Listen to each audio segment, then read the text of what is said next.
Rasulullah sallallahu alaihi wasallam deed zo. En hij zei, iemand krijgt 2 dochters. Wordt hij goede vader, aardige vader, voor 3 dochters, op dag des oordeels is hij bij mij zo dicht als deze 2 vingers. Het gaat niet alleen over dicht. Je weet, hier heeft hij ook de hoogste plek, maar wij kunnen niet zien. Maar op dag des oordeels gaat iedereen zien, Mohammed heeft de hoogste plek. En daarnaast wie is? कौन है जो उस वक्त मोहम्मद मुस्तफा के साथ होगा? आपने फरमाया तुम्हें 2 बेटियां मिली, तूने उनका अच्छी तरह ख्याल किया, इन 2 उंगलियों की तरह कल क़यामत के दिन तुम मेरे साथ हो। अगर 2 नहीं 1 हैं, रसूलुल्लाह सल्लल्लाहु अलैहि वसल्लम ने फरमाया, मन इब्तुलिया मिन हाज़िहिल बनात बिशैइन कुन्न लहू सित्रम मिनन नार, रवाहुल बुखारी व मुस्लिम. Het meest betrouwbaar uitspraak van profeet Mohammed is, wanneer kunnen wij dat uitspraak in Bukhari en Muslim terugvinden.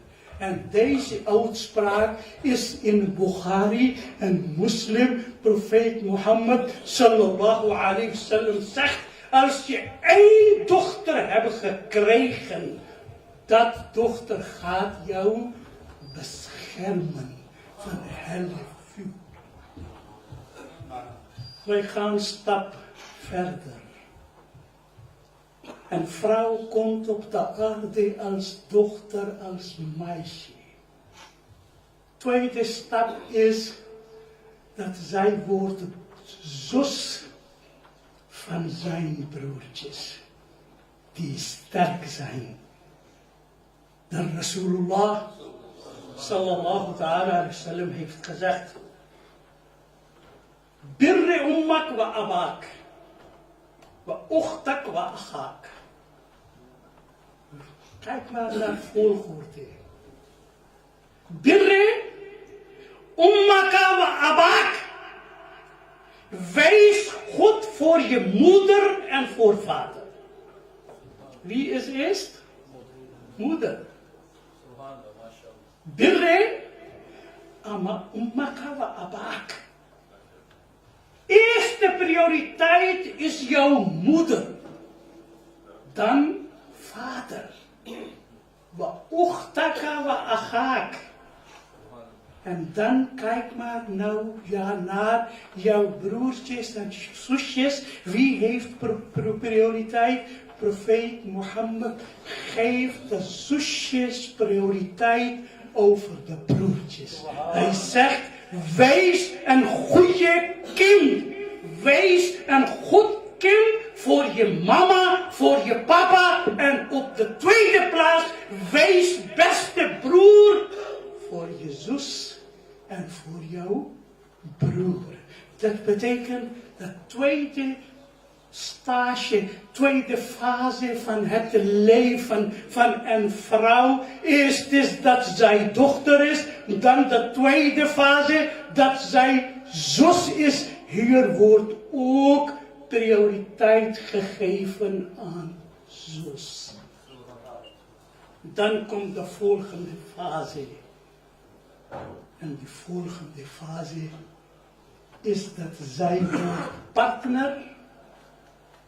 En dan wordt zij moeder. Partner en moeder. Als partner, Rasulullah sallallahu ta'ala alayhi wa sallam zei, ittaqullaha fin nisa. Profeet Mohammed sallallahu alaihi wasallam zei, ittaqullaha fin nisa. Wees bang van Allah. Heb je geen vrees voor Allah? Wanneer je gaat om met je partner, met je vrouw. Elke handeling, elke omgang met je vrouw wordt gecontroleerd door Allah. Als het goed is, word je rijkelijk beloond.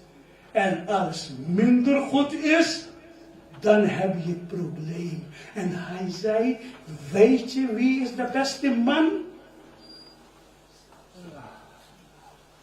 Wie is de beste man van de wereld?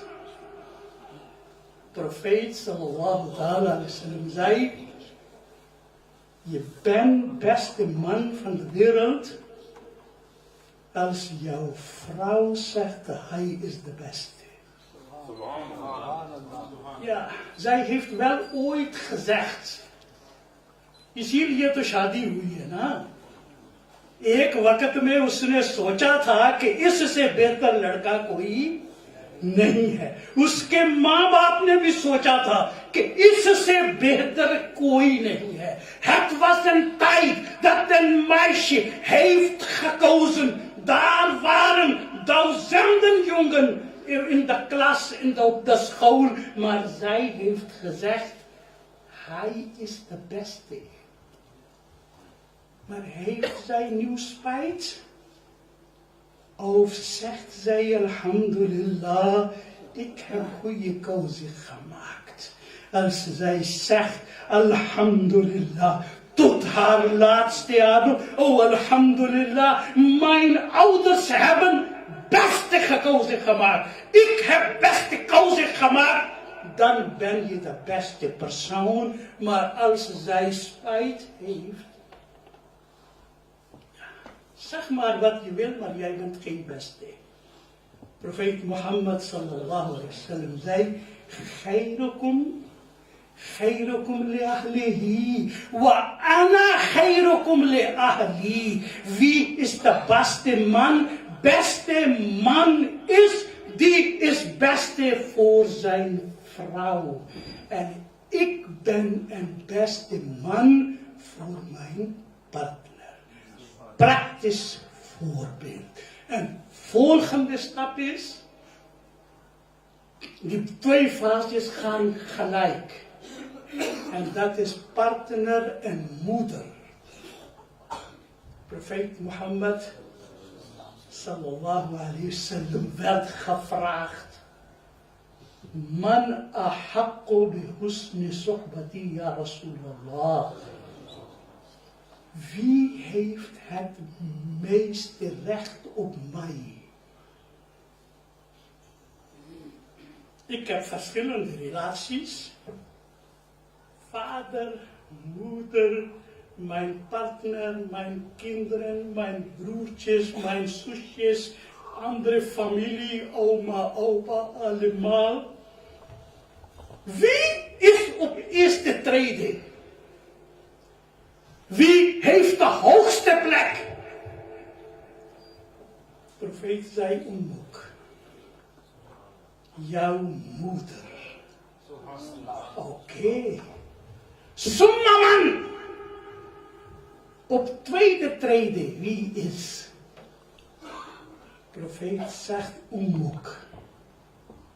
Op tweede trede is ook jouw moeder. Oké, op de derde. De profeet zei Ummuk. Eerste trede. Tweede. Derde. Alle drie zijn voor jouw mama. Summa man. Summa abuk. Dan is jouw vader. Dat betekent, ik moet mijn aandacht delen tussen mijn mama en papa. Mama heeft 75%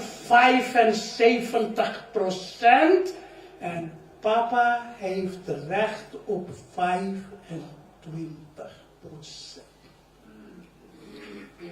Wil je naar het paradijs? Ja, iedereen wil. जन्नत में जाना चाहते हो? जी सब चाहते हैं. Ja, maar wat is route van paradijs? Routeplanning. Wij gaan naar Google. Nu is Google imam, Google dokter, Google sheikh, Google. Wat is de routebeschrijving naar paradijs? कैसे जन्नत में जा सकते हैं? Al-jannatu tahta aqdamil ummahat. Route van paradijs begint onder voeten van jouw moeder.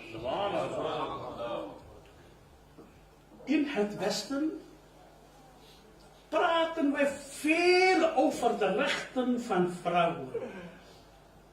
Maar weet je, wanneer begint het? Als vrouw boven 18 jaar is. En wanneer zij tot